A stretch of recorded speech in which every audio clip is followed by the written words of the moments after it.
Sa loob ng 25 years, maaaring magbago ang mapa ng Pilipinas. Hindi dahil sa digmaan, hindi dahil sa teknolohiya, kundi dahil sa pagtaas ng tubig sa dagat. Milyong-milyong Pilipino ang mawawalan ng tahanan at ang ilang lungsod at probinsya na minsan ay naging sentro ng ekonomiya, kultura at kasaysayan ay maaaring tuluyang lamunin ng dagat pagsapit ng taong 2050. Magandang araw sa inyong lahat mga katropa. Ngayon, tatalakayin natin ang isang seryosong usapin na maaaring magpabago sa mukha ng ating bansa sa hinaharap. Ano-ano nga ba ang mga lungsod at probinsya sa Pilipinas na posibleng lumubog o mabura sa mapa pagsapit ng taong 2050? Bago po natin simulan ang talakayan na ito, inaanyahan ko po kayo na i-like ang video na ito dahil isa po yung napakalaking tulong para sa aming mga content creator. Maraming salamat po!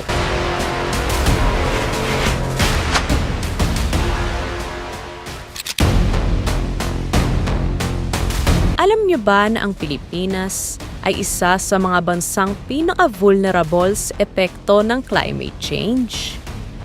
Bilang isang arkipelago na libo-libo ang isla, malaki ang posibilidad na maapektuhan ang bansa ng pagtaas ng lebel ng dagat.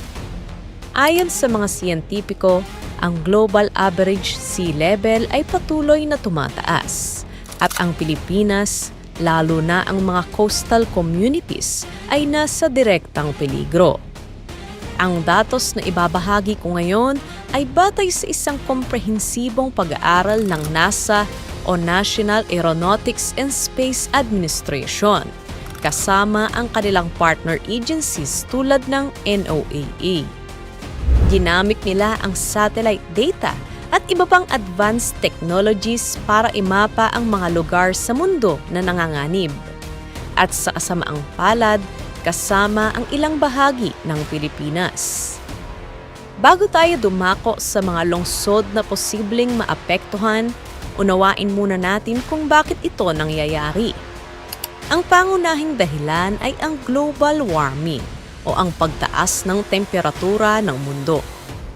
Ito ay sanhi ng sobrang carbon emissions na nanggagaling sa mga pabrika, sasakyan at iba pang aktibidad ng tao. Kapag tumaas ang temperatura, natutunaw ang mga glacier at ice caps sa Arctic at Antarctic. Ang tubig mula sa mga natunaw na yelo na ito ang siyang nagpapataas sa lebel ng dagat. Bukod pa rito, ang pag-init ng tubig sa mismong karagatan ay nagiging sanhi ng expansion o paglawak nito, na lalo pang nagpapataas sa lebel ng dagat. Ayon sa NASA, patuloy na bumibilis ang pagtaas ng lebel ng dagat sa nakalipas na mga dekada. At ang Pilipinas, dahil sa geography nito, ay mas mabilis na nakararanas ng epekto. Ang NASA ay mayroong tinatawag na Sea Level Projection Tool na nagpapakita ng iba't ibang scenarios para sa pagtaas ng lebel ng dagat sa iba't ibang rehiyon. Para sa Pilipinas, ang projections ay medyo nakakabahala. Ngayon, ano-ano nga ba ang mga lungsod at probinsya sa Pilipinas na posibleng lumubog o mabura sa mapa pagsapit ng taong 2050? Simulan natin ang listahan ng mga posibleng maapektuhang lugar. Tandaan, ang mga sumusunod ay projections batay sa worst case o mid-range global warming scenarios. Hindi ito para magdulot ng takot, kundi para magbigay lamang ng kaalaman at hikayatin ang mga Pilipino na kumilos. Unahin natin ang Metro Manila. Ang ating pambansang kabisera ay isa sa mga pinaka-nanganganib.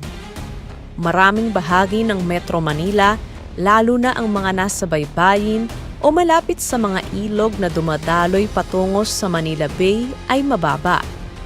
Ayon sa pag-aaral, ang ilang bahagi ng Malabon, Navotas, Pasay, Parañaque at iba pang lungsod sa Metro Manila ay posibleng malubog.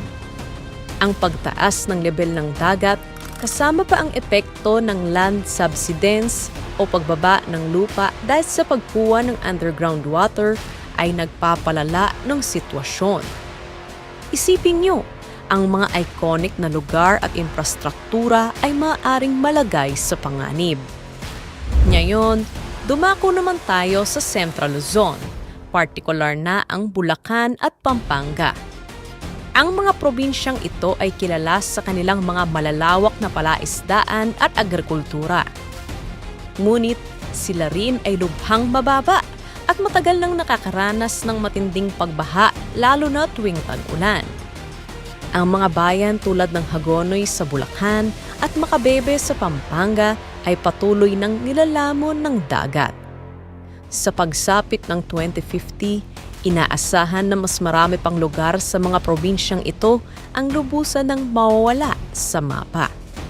Malaking banta ito hindi lamang sa tirahan ng mga tao, kundi pati na rin sa food security ng rehiyon at buong bansa. Sa Timog Luzon naman, ang mga probinsya ng Cavite at Laguna ay kasama rin sa listahan. Bagaman may bahagi silang mataas, ang kanilang mga coastal areas, lalo na ang mga nasa tabing dagat at baybayin ng Laguna Lake ay delikado. Ang mga low-lying areas sa Cavite na may direktang koneksyon sa Manila Bay ay magiging mas vulnerable sa storm surges at permanenteng paglubog. Gayon din ang mga komunidad sa paligid ng Laguna Lake na apektado ng backflow ng tubig mula sa dagat. Ngayon, dumako naman tayo sa Visayas. Ang Cebu, ang Queen City of the South at isang pangunahing sentro ng ekonomiya ay hindi rin ligtas. Bagaman ang mainland Cebu ay may mataas na bahagi, ang mga coastal areas at reclamation sites lalo na sa Metro Cebu ay nasa mataas na peligro. Ang mga lugar tulad ng Mandaue City at Lapu-Lapu City na nasa mga mababang lugar malapit sa dagat ay inaasahang makakaranas ng mas madalas at mas matinding pagbaha. Ito ay magdudulot ng malawakang epekto sa kanilang turismo, kalakalan at sa pamumuhay ng mga residente. Sa kanlurang Visayas, ang Negros Occidental ay isa ring seryosong pinangangambahan. Kilala ito bilang Sugar Bowl of the Philippines, ngunit ang malalawak na kapatagan nito sa baybayin ay nanganganib. Ang mga bayan at lungsod sa kahabaan ng baybayin ng Negros Occidental mula Bacolod patungo sa Hilaga at Timog ay posibleng makaranas ng permanenteng pagbaha o pagkawala ng lupa. Ito ay magiging malaking hamon sa agrikultura at kabuhayan ng libo-libong Pilipino. Sa Mindanao, ang Davao City, isa sa pinakamalaking lungsod sa Pilipinas sa lawak ng lupa at isang pangunahing economic hub, ay mayroon ding mga bahaging nanganganib.